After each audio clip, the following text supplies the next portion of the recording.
Hawks don't have a timeout. Trey from midcourt to win it. Yes! Oh, He hit it! baby! Trey Young hits in a the three, house! the buzzer! Trey Young! Atlanta wins the game! My! Whoa, Trey Young! Can you believe that? Bob Rathbun. Yeah, Jared got a cold in here. Got it. Woo. How about that call? All right, one of the high moments for the Atlanta Hawks during the season, but they have been one of the teams stealing the headlines in the offseason so far. Let's get into Ryan McDonough's winners so far of this free agency / trade season that we're in, starting with Atlanta.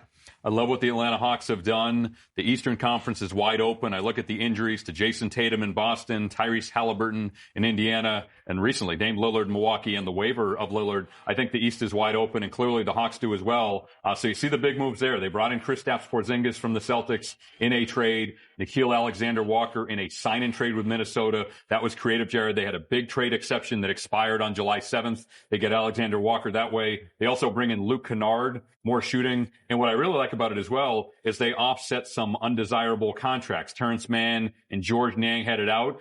So that gave them a lot of flexibility. One thing to keep an eye on, they still have some business to do. Trey Young is going to be a free agent next year, potentially. He has a player option. He's on a max salary. What do they do? That's a big question, 3D, because Trey has a lot of control. He's got a player option a year from now. Do they extend him? Do they let him play it out? I'm on the fence, Jared. Before I was like, Then this past year, the way he handled things, that young team, leading the league in assists, showing that he can, share the ball more and make guys better around him. But my question, though, Ryan, is this young team, is it enough talent, to your point, like right now where the East is so wide open? Does Johnson come back healthier? Do they come back playing wee ball instead of me ball like we've seen OKC do? That's my biggest concern now. If you extend Trey, will you come back and continue to be a better league like you showed us this year? What are we talking about with the Hawks? They're a playoff team. They're a playoff team. Are they a top 6 team? Are they a top 4 team? Where are they, 3D? I think they are a top 6 team, but it all goes back to Trey. Trey has to continue to show us that leadership. We know he can go get 20 and 10. We know that. We know he can get 40 a night. But can you continue to get the young guys to play great basketball? And we know defensively, Quinn Snyder at nights had them playing good defense. Well, we'll find out about what type of defense they can play, but health is going to be a big point. You mentioned Jalen Johnson. Yes. Kristaps Porzingis had this mystery illness for much of last season. Hopefully he's on the court for them. Go to Texas, where all 3 teams made noise, but you like the Rockets the best. What really, Kevin Durant, but they did more than just that, Ryan. It was not just that they got Kevin Durant, Jared. It was how they got Kevin Durant.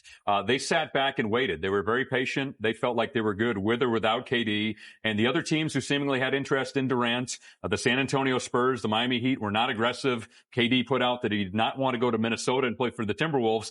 So the deal really swung back the Rockets' way. And I thought it was great in terms of giving up the 10th pick in the draft back to Phoenix, which ironically was the Suns' pick originally, but also offsetting money again, Jared. That's so important in the NBA today. Dylan Brooks and Jalen Green went out in that deal. And with that additional flexibility, Rockets were able to go sign Dorian Finney-Smith. I mentioned his impact on the Lakers. I think not having him in LA will hurt the Lakers. I think it'll clearly help the Houston Rockets. And their front line is as deep and talented as any in the league. One thing to keep an eye on, Jared, I wouldn't be surprised. In fact, if I were working there, I'd recommend looking at guys like Tari Eason and Cam Whitmore. I think they're going to get buried a little bit on the step chart. Can they flip one of those guys for a guard? They still have Fred VanVleet in the backcourt, Dennis. He opted out and then did a 2-year deal, but they are a little small overall and a front court heavy team. Yeah, I agree with you. Cam Whitmore last year was kind of in and out emotionally when he would play, when he wouldn't play. So if you could find a landing spot for him to go get some more size to help out Shepherd, because he's going to be in his second year still learning how to run a ball club. But the depth from 3, 4 to 5 is huge for Houston. And I love what Ime Udoka is going to do defensively to get this team playing the right way. 5th best defense in the NBA last year. They were 12th in offense. You had Kevin Durant. And what is the ceiling now for the Rockets? Well, I think the biggest question, our biggest answer is that now in the fourth quarter, when things are low, give the ball to Kevin Durant, space out, and let him pick the defense apart. Because if you double team him, he's willing to share the basketball. If you don't get to him fast enough, he's a walking bucket whenever he wants to. Yeah, I think that was their biggest issue as well, Jared. Half-court offense. We heard the Rockets say throughout last year, we're good with our young guys. when they were in the regular season. They won 52 games, the number 2 seed in the West. Well, they get into the playoffs and they face 3 Hall of Famers on the other side in Golden State: Steph Curry, Draymond Green, Jimmy Butler, and the Warriors knocked them out in round 1. So kudos to the Rockets for realizing the playoffs are a little bit different than the regular season and being super aggressive this offseason to bring in not only Kevin Durant, but Clint Capella as well, Jared. They have the most center talent and depth right now in the league. Oh, no question. With Capella, Steven Adams, and then obviously Şengün, who is bursting onto the scene with a ton of talent. Well, we're going to see the next generation in a couple of days. 2K26 Summer League from Las Vegas is on NBA TV starting July 10th. And we will be there bringing you all the action as you watch the stars of tomorrow today. Before we go out to Las Vegas this holiday weekend, you could watch some Summer League hoops at the California Classic. Our coverage begins Saturday at 4:30 Eastern. Coverage continues into Sunday with the Lakers, the Heat, the Spurs, and Warriors out there at Chase Center. Back on Tuesday night, the Indiana Fever won the Commissioner's Cup in the WNBA, and they did it with Caitlin Clark sidelined due to an injury. They took down the Lynx 74-59, and then they got back to regular season work on Thursday night. They come into this game against the Aces, guys, having lost 16 straight against Vegas. And here we go. Kelsey Mitchell. Leave it. Knocks it down. Indiana out to an early lead. Now watch Jewel Lloyd whipping a pass to Asia Wilson. And there's the MVP. Cuts into the deficit. Wilson on the block. Oh, time to go to work. Jab, jab. Pat and fade. 3D. She had 17 of Vegas's 24 first half points. After the second dribble, you got to go double team. Here's more of Asia Wilson driving, spinning. And then, the right hand's alive. It's alive. She had 29 points. Look at that. Second effort there. Mitchell had 25. Then Boston had 20 points. They're 5-4 without Clark. First win over Vegas since 2019 for Indiana. The Mystics and Lynx. Lynx for the team that lost to Indiana in that cup final on Tuesday night. Nafisa Collier, 3D. Yeah, she said, I didn't have a good cup game the other night, so let me bounce back and let everybody know how nice I am. Look at her, off the dribble, stopping and popping. Now she's assisting. Smith beats the buzzer. It was 43-38 Minnesota, leading Washington at the half. And Leave it. The Lynx outscore the Mystics 27-14 in the third. Well, like I said, she didn't have a great cup game, Collier. The night she said, let me get in the post. Let me fade away. Let me run the floor and finger rolls. The left hand's alive. Nafisa Collier doing a little bit of everything in this game. That's Courtney Williams. And now she's the playmaker. Keep your dribble alive, young ladies. Collier had 28 points. Now the cup final loss doesn't count in the standings, so technically they still have won 3 straight after this impressive one. Mercury and Wings, Paige Beckers. They started 4 rookies in this game, did Dallas against Phoenix. And Beckers knocking down the long. From the parking lot, she shot that one from. James getting it from Beckers. Nice feed. It was 19-7. Move well without the ball. Beckers. Tweet, get it to the free throw line. Yeah, bucket and the foul there. Take another look. It was 61-43, all Dallas. Then Kalia Copper knocks it down to get Phoenix back into it. Then Copper in the zone, receives the ball, pulls up.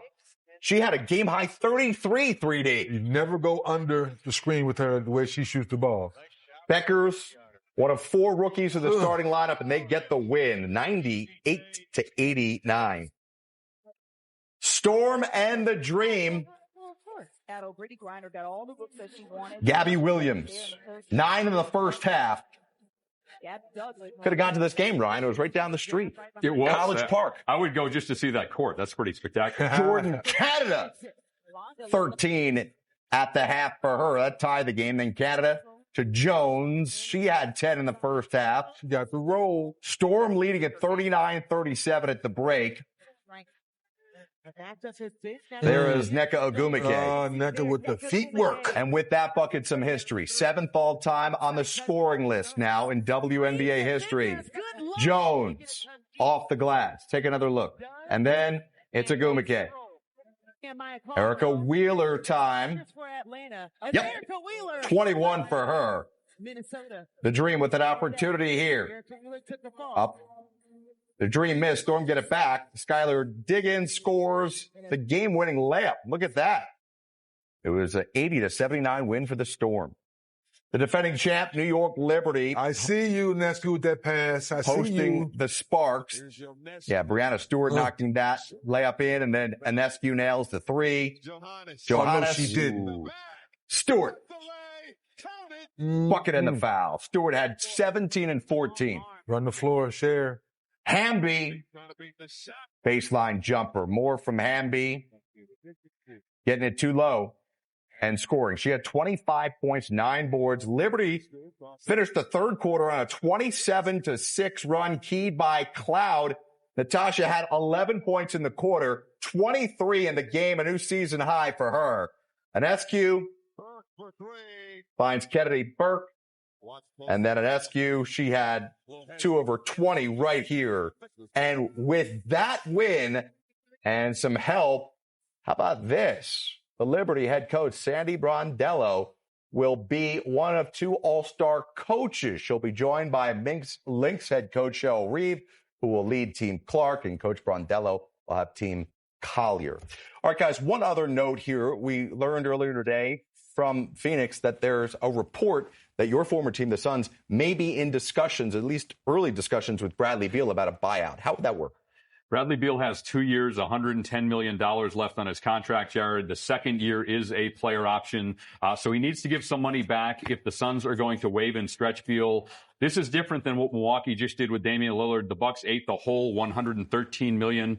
They owe Damian Lillard. They're going to spread that out over 5 years. Phoenix can't do that with Beal because they previously waived and stretched a few guys, E.J. Liddell and Nasir Little, and only 15% of your money, the salary cap, can be dead money. That's what Beal's going to be. So by my calculations, he's got to give back about $14 million, 3D.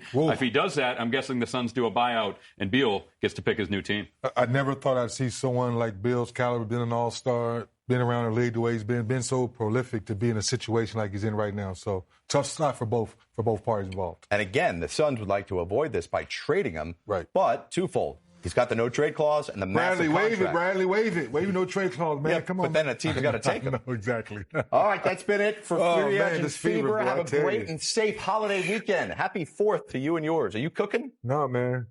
This fever got me messed up.